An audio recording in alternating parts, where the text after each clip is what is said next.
ایک چھوٹے سے شہر میں حامد نام کا ایک نوجوان رہتا تھا۔ حامد بہت سادہ زندگی گزارتا تھا۔ اس کا ایک چھوٹا سا کاروبار تھا جس سے وہ اپنے گھر کا خرچ پورا کرتا تھا۔ وہ زیادہ امیر نہیں تھا لیکن اپنے کام سے خوش تھا۔ ایک دن حامد بازار سے گزر رہا تھا کہ اچانک اس کی نظر ایک دکان کے باہر رکھی ہوئی ایک خوبصورت گھڑی پر پڑی۔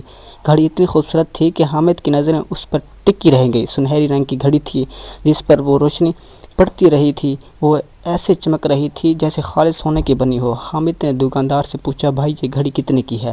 دکاندار نے مسکرا کر کہا، صرف 10 روپے۔ حامد حیران ہو گیا۔ اس نے سوچا، اتنی خوبصورت گھڑی اور صرف 10 روپے؟ دکاندار نے فوراً کہا، یہ خاص گھڑی ہے، دیکھنے میں سونے جیسی لگتی ہے، آج لے جاؤ گے تو بہت فائدے میں رہو گے۔ حامد کے دل میں لالچ پیدا ہونے لگا۔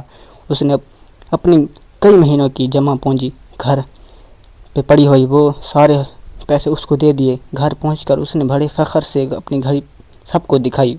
اس کا دوست سلیم بھی وہاں موجود تھا۔ سلیم نے گھڑی کو دیکھا اور کہا، حامد یہ واقعی بہت خوبصورت ہے، لیکن تم نے اسی اچھی طرح چیک کیا ہے؟ حامد ہنس کر بولا، دکاندار نے کہا ہے کہ یہ بہت قیمتی ہے، دیکھ نہیں رہے کتنی چمک رہی ہے۔ سلیم خاموش ہو گیا۔ اگلے دن حامد وہ گھڑی پہن کر اپنے کام پر چلا گیا۔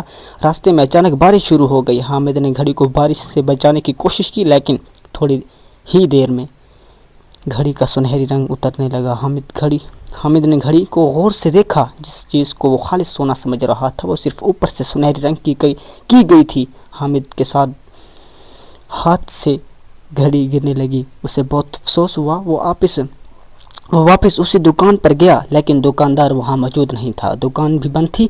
حامد کافی دیر تک وہیں کھڑا رہا۔ پھر اسے اپنے دوست سلیم کی بات یاد آئی۔ اسے اچھی طرح چیک کیا ہے۔ حامد کو اپنی غلطی سمجھ آ گئی۔ اس نے سوچا، میں نے گھڑی کی چمک دیکھی لیکن اس کی حقیقت جاننے کی کوشش نہ کی، اور یہی غلطی ہم سب اپنی زندگی میں کئی بار کرتے ہیں۔ ہم بھی اکثر صرف چمک دیکھ کر فیصلہ کر لیتے ہیں۔ ہم کسی خوبصورت انسان کو دیکھتے ہیں اور سمجھتے ہیں کہ اس کا دل بھی خوبصورت ہوگا۔ ہم کسی امیر شخص کو دیکھتے ہیں اور سمجھتے ہیں کہ وہ بہت خوش ہوگا۔ ہم کسی کی سوشل میڈیا پر خوبصورت زندگی دیکھتے ہیں تو سوچتے ہیں کہ اس کی زندگی میں کوئی پریشانی نہیں، لیکن حقیقت کیا ہے ہم نہیں جانتے۔ کچھ دن بعد حامد کا ایک پرانا دوست شہر واپس آیا اور اس دوست کا نام عثمان تھا۔ عثمان کے پاس نہ مہنگے کپڑے تھے، نہ بڑی گاڑی، نہ ہی کوئی خاص دولت، لیکن وہ بہت خوش تھا۔ مزاج اور محنتی انسان تھا۔ حامد نے ایک دن عثمان سے پوچھا، تمہارے پاس اتنی دولت نہیں پھر بھی تم ہمیشہ خوش رہتے ہو؟ عثمان وہ مسکرا کر بولا، کیونکہ میں نے خوشی کو چیزوں میں تلاش کرنا چھوڑ دیا ہے۔ حامد خوش ہو گیا۔ عثمان نے مزید کہا، حامد دنیا میں 2 طرح کی چمک ہوتی ہے، ایک وہ جو آنکھوں کو نظر آتی ہے اور دوسری جو انسان کے کردار سے نظر آتی ہے۔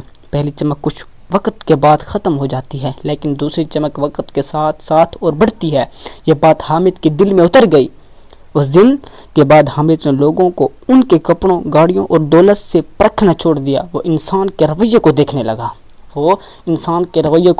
لگا۔ اسے احساس ہوا کہ کچھ لوگ بہت سادہ ہوتے ہیں لیکن ان کے دل بہت بڑے ہوتے ہیں، اور کچھ لوگ بہت خوبصورت اور نظر آتے ہیں لیکن ان کے دل میں دوسروں کے لیے کوئی جگہ نہیں ہوتی۔ حامد نے یہ بھی سیکھ لیا کہ ہر موقع جو بہت اچھا ہو نظر آئے ضروری نہیں کہ وہ واقعی اچھا ہو۔ ہر شخص جو بہت اپنا لگے ضروری نہیں کہ وہ حقیقت میں اپنا ہو۔ دوستو، ہر چیز جو بہت زیادہ چمک رہی ہو ضروری نہیں کہ وہ سونا